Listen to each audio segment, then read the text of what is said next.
মা যদি আইসা বলে, এই শোন এদিকে আয়, তোর সাথে কথা আছে, বলবেন মা কি বলবা বলো।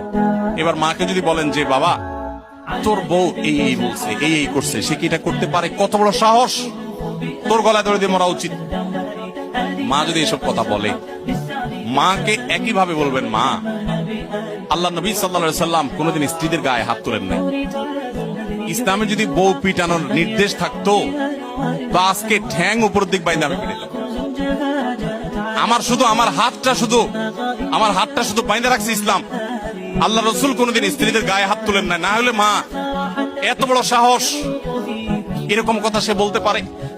যা কি বলছে না বলছে সেটা পরে, আপনি বিচার বিশ্লেষণ না করতে গিয়ে উপস্থিত ওই জায়গাতে সামাল দেওয়ার চেষ্টা করবেন। কথা কি বুঝতে পারছেন?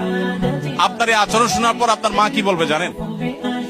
মাও ঠিক ওই বউয়ের মতোই বলবে, আমার ছেলেটা আসলেই মানুষ ভালো, সমস্যা হলো আমার পোলাটা না বোকা,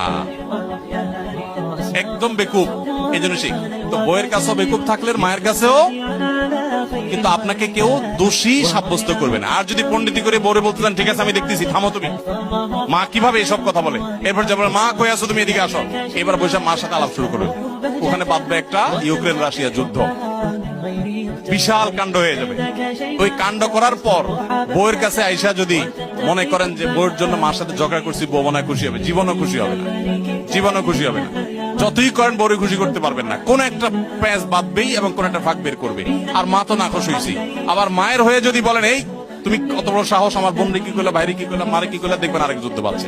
এই জন্য এগুলোর খুব বেশি পণ্ডিতি না করে যথাসম্ভব একটু কূটনৈতিক আচরণ করে, একটু চালাকি করে, একটু বোকা সেজে সমাধান করার চেষ্টা করবেন।